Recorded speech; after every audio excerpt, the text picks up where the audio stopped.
మన ప్రభువును రక్షకుడైన యేసుక్రీస్తు నామములో మీ అందరికీ శుభాలు తెలియచేస్తున్నాను. ప్రియులారా, దేవుని వాక్యమును ధ్యానిందాము. యోహాను సువార్త 17వ అధ్యాయం 10వ వచనము నుండి, నావన్నీయు నీవి, నీవియు నావి, వారి యందు నేను మహిమపరచబడి ఉన్నాను.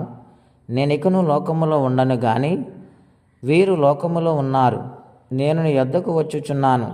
పరిశుద్ధుడు అయిన తండ్రి, మనము ఏకమై ఉన్నలాగున వారును ఏకమైండునట్లు నీవు నాకు అనుగ్రహించిన నీ నామమందు వారిని కాపాడుము.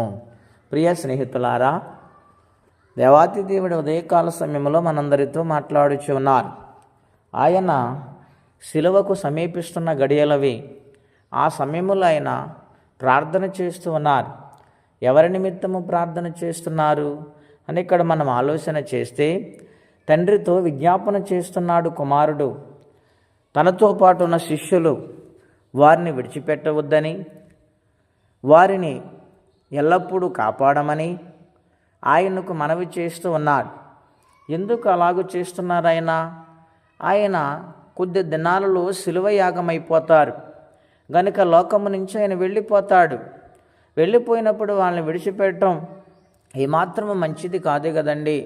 గనుక ఆయన్నే నమ్ముకున్నారు, ఆయన్నేతోనే జీవించారు, ఆయనతో కలిసి భోజనము చేశారు.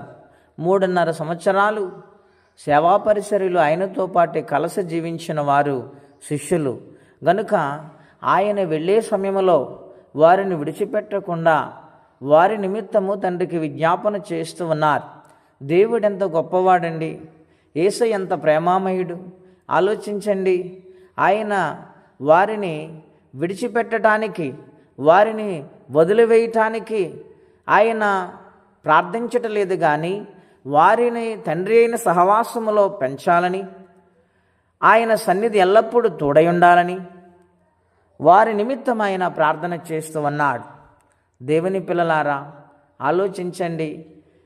తల్లి తండ్రి ఎంత బాధ్యత బిడ్డలకు ఉంటుందో అంతకంటే ఎక్కువ బాధ్యత శిష్యుల మీద ఆయన చూపుతూ ఉన్నారు. బాధ్యత కలిగి ఆయన తండ్రితో విజ్ఞాపన చేస్తూ ఉన్నారు. గనుక శిష్యులకు తోడై ఉండమని, శిష్యులను కాపాడమని, శిష్యులను విడిచిపెట్టొద్దని ఆయన విజ్ఞాపన చేస్తున్నట్లుగా ఈ లేఖనాల్లో మనము చూస్తూ ఉన్నాం. గనుక ప్రార్థిస్తూ అన్నారాయన, నేను వెళ్ళిపోతూ ఉన్నాను, నేను నీ దగ్గరకు వచ్చేస్తున్నాను, గనుక వారిని కాపాడుటకు, వారికి తోడుగా ఉండుటకు పరిశుద్ధాత్మను పంపించమని తండ్రిని వేడుకొనుచున్నారు. వాళ్ళని మధ్యలో విడిచిపెట్టడం ఆయనకి ఇష్టం లేదు. గనుక ఆదరణకర్తను పంపించమని విజ్ఞాపన చేస్తూ ఉన్నారు. ఈ యొక్క ఉదయకాల సమయంలో మన జీవితాల్లో కూడా మనలను ఒంటరిగా విడిచిపెట్టడం ఆయనకి ఇష్టం లేదు. ప్రతినిత్యం మనల్ని కాపాడాలని మనందరి కోసం ఆయన పరిశుద్ధాత్మను పంపించారు ఈ లోకములో. గనుక నేను ఒంటరిని అని భయపడవలసిన పని లేదు. ప్రియులారా, నాతో పరిశుద్ధాత్మ దేవుడు ఉన్నారు, నేను నడుస్తున్న ప్రతి మార్గములో ఆయన నాతో కలిసి ఉన్నారని విశ్వాసముతో సాగితే దేవుని కార్యాలు మనం చూస్తాము. కష్టం వస్తుందా? శ్రమ వస్తుందా? కఠినమైన కార్యాలు జరగటం లేదా? పరిశుద్ధాత్మనికి విజ్ఞాపన చేయండి, పరిశుద్ధాత్మని సహవాసములో పెరగండి, పరిశుద్ధాత్మ అనుభవంలోనికి రండి. నిత్యముగా ఫలాలు మీరు చూస్తారు, విజయముతో నింపబడతారు, దేవుని రాజ్యానికి వారసులుగా మారతారు. అట్టి కృపా తీర్మానం పరిశుద్ధాత్మదేవుడు మనందరికీ దయచేయనుగాక. ప్రార్థన అండి. అత్యంత కృప కలిగిన దేవా, నాయనా, నీ ఒంటరిగా విడిచిపెట్టడానికి ఇష్టపడలేదు. నీ ప్రేమ ఎంత గొప్పది నాయనా.